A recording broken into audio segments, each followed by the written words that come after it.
Hey, I'm Jonathan. Get ready for one of the most action-packed and fun events for kindergarten through 5th graders and their whole families. On Friday, July 28th at 6:30, we are hosting The Big Drop. It's a smashingly fun ice cream party with a little bit of a twist. We're gonna be dropping stuff from way up high and watching it smash into the ground. Plus, we'll have a watermelon eating contest, tons of games, and enough ice cream and toppings for your entire family to enjoy.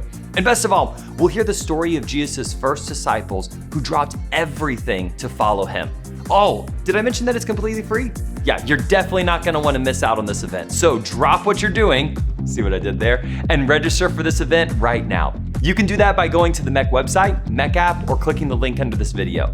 And while you're at it, shoot a message to your friends and invite them too.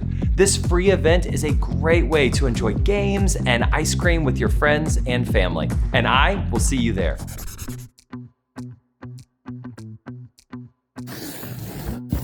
Hey, I'm Jonathan. And it's your boy Grant. And today we're talking about a voyage at sea. Have you ever been on one of those before? Yeah.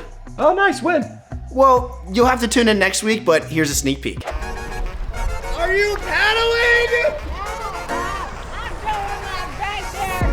I literally cannot wait to see that. But today's voyage ends in a shipwreck, and I bet you don't have any experience with that, do you? Actually, kinda. Help me, Grant! Help! Help! Help! Wait, is he okay? Well, I mean, you'll have to find out next week, but yeah, he's fine. Oh, okay, good. Anyway, today we're talking about shipwreck, and if you ever get shipwrecked, obviously the first thing you're gonna need to do is find food. And because you were shipwrecked, you probably won't have the use of your arms because they'll have been injured in the crash. And so we're gonna test our survival skills by learning how to shuck corn with our feet. Huh? Yeah, it's like imagine that you're stuck on an island and you can't use your arms and you like shuck corn with your feet. And that's a survival skill? Yeah, like if you couldn't use your arms and you found corn on whatever island you landed on, and it works. Let's go! Nice. Okay, so we've got to get the corn out of these using only our feet. Okay. Do it. Okay, whose feet is that? Is that yours or mine?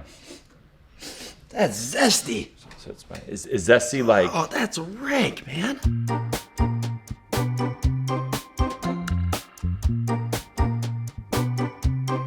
Oh, sorry.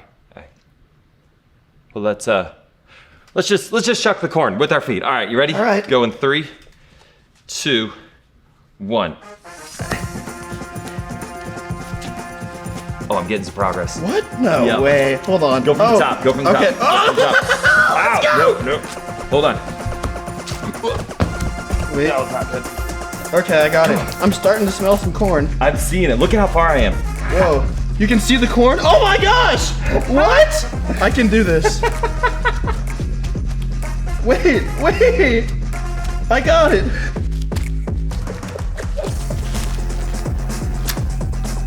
Oh my gosh, wait, how did you get to that point? Okay. Yes. Hang on, it's all gotta be off. Oh, I did it! No! Oh, and the winner is...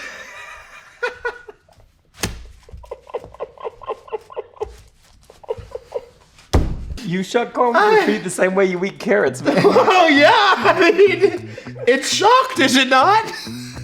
So, what are you gonna do with the corn now? Definitely throwing it away. That's so wasteful. I mean, but it's like disgusting. Like, look at that. But Jonathan, if you were shipwrecked on an island and this was the only food you had to eat, you would eat it, right?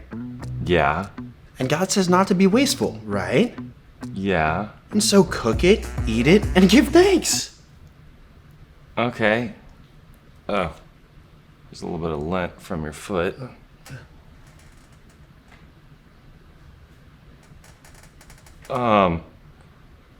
Yeah. So, tell you what, let's go to Story Labs, because they've got a story about a shipwreck that'll knock your socks off.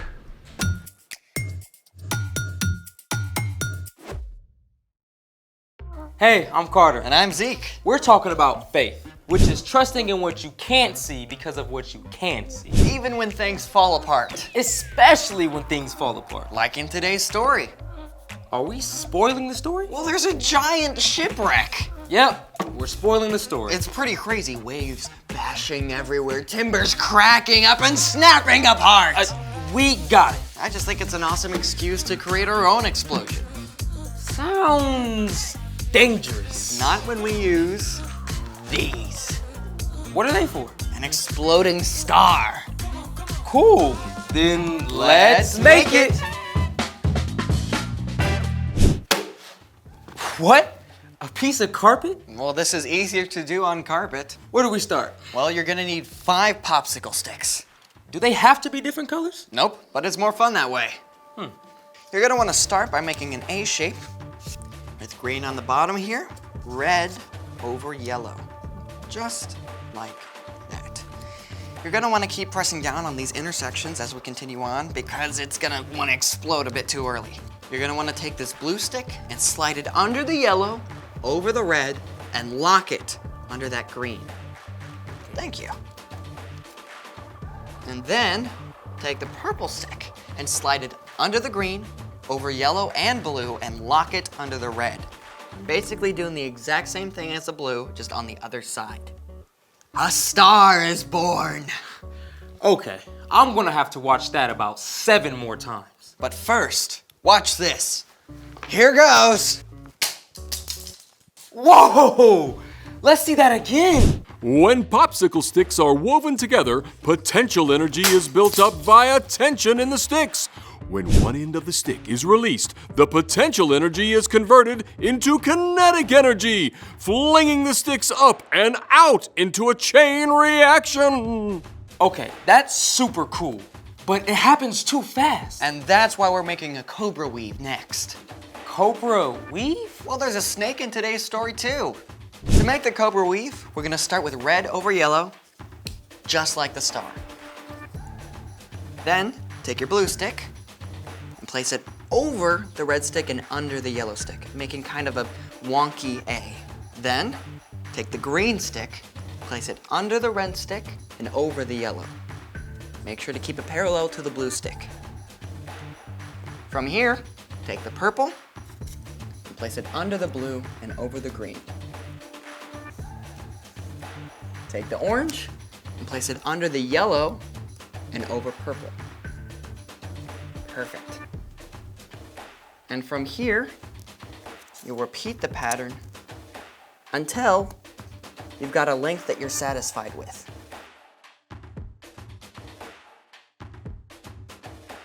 What happens now? Release the cobra! Wow! Oh, I gotta see that again. So much wreckage. Speaking of which, it's time for... The story before the story. Today, we're in the book of Acts, which tells the story of the early church. But before Acts, way back in the very beginning, out of a deep, deep love, God made an amazing world. But when people turned away from God, the world was broken. God made a plan to draw people back into relationship. So at the right time, God sent Jesus, God's very own son, to live among us. Jesus gave up his life and was killed.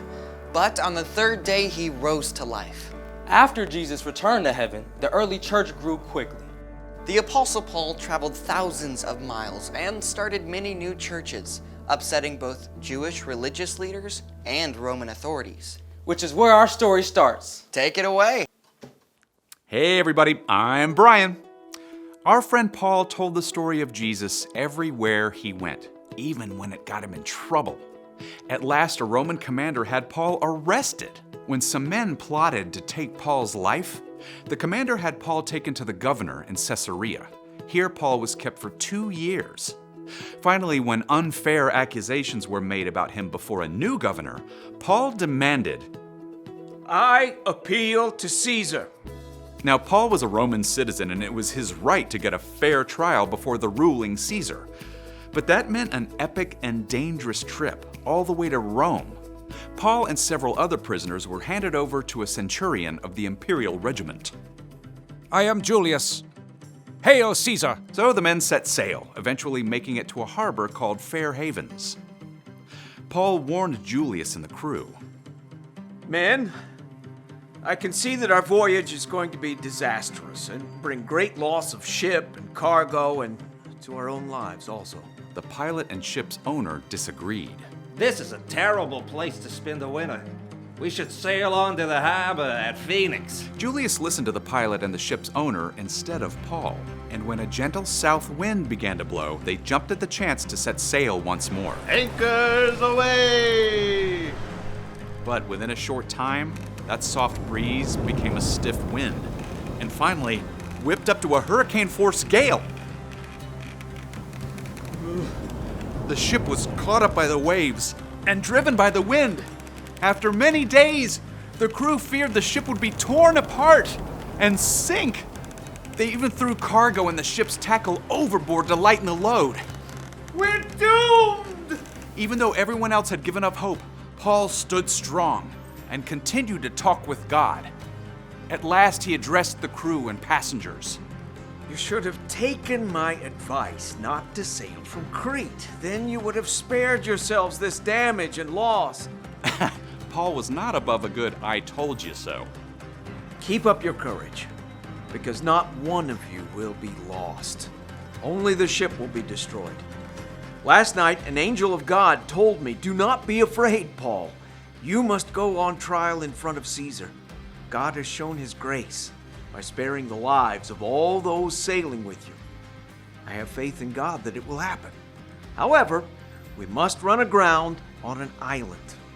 That night, 14 days into the storm, the ship approached land. Fearing they would be dashed on the rocks, the sailors dropped the anchors. When daylight came, they decided to make for the shore, but the ship hit a sandbar. The ship began to break up. If you can swim, jump overboard. Otherwise, grab what you can and hold on. Everyone did as Julius commanded, and miraculously, all 276 people on board made it to shore alive. They discovered they had reached the island of Malta, where the islanders welcomed them with a roaring fire. As Paul tossed some brushwood on the fire, a snake bit his hand. The islanders were sure he would die, but Paul simply shook the snake off into the fire.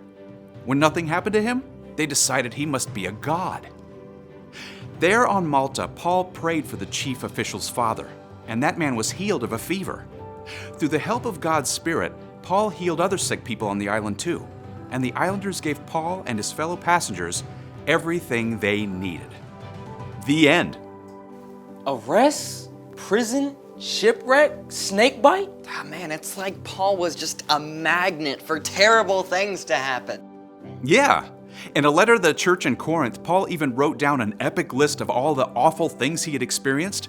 But through it all, Paul knew that God was right there with him to give him courage and strength. So, what's our part in the story? Well, you probably haven't been shipwrecked or bitten by a snake recently. At least, let's hope not. But like Paul, you could probably make a list of all the bad things that have happened to you, or things that you're facing right now. Maybe a family member is really sick in the hospital. Or maybe some kids in the neighborhood are being mean to you. Maybe the pet your family has had since you were a baby just died. Or you've got to get a cavity filled at the dentist. Whatever happens, no matter how bad it is, you can have faith that God is right there with you. Yep, God will never, ever leave you, no matter what. God always loves you and promises to give you the resilience to make it through. When bad stuff happens, keep talking to God.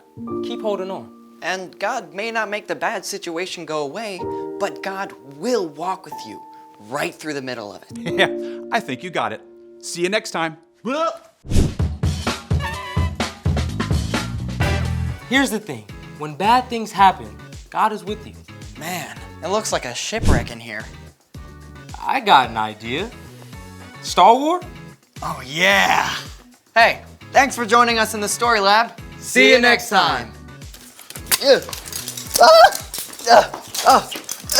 Back here, Zeke. Gotcha. Anytime you hear something from the Bible, ask 3 questions. What does this show me about God? God has a plan for your life. See, Paul never planned to be shipwrecked, but God let it happen so that the chief official's father and all of the people on the island could be healed, and then everyone would see God's power and believe in him. You might not always understand why God allows something bad to happen, but you can trust that God is with you, and he promises to work good out of everything that you go through, even the bad stuff. What does this show me about me? You have the same God that Paul had, and he is with you. It doesn't mean that all things are gonna be easy for you in life. You might go through some really hard times, but keep obeying God, keep telling people about Jesus, and you will see some pretty incredible things happen. What should I do now? Don't let the hard times get you down. When things get tough or sad or painful, remember that you are not alone. God is with you. And maybe you're not going through something hard right now, but you have a friend or a family member who is. Think about Luke from our story. Luke wasn't a prisoner. He didn't have to get on the boat. He chose to get on the boat so that he could encourage Paul through his hard time. Do you have someone who needs you to encourage them through a hard time? Someone who needs you to remind them that God is with them? Think about that, and I'll see you next week.